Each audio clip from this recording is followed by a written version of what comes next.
কিরে কচি, কি হয়েছে তোর?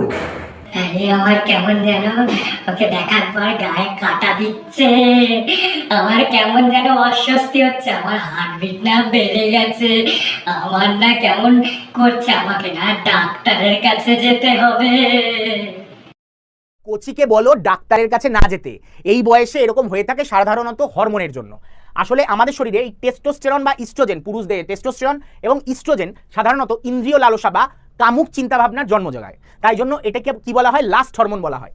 ডোপামিন, নরএপিনেফ্রিন এবং সেরোটোনিন এইগুলো সাহায্য করে হচ্ছে আমাদের অ্যাট্রাকশন বা কারুর প্রতি অ্যাফেকশন জাগাতে, এবং অপরপক্ষে অক্সিটোসিন এবং ভেসোপ্রেসিন আমাদের কারুর প্রতি প্রেম ভাবনা জাগাতে সাহায্য করে থাকে, এবং অক্সিটোসিনকে বলা হয় লাভ হরমোন।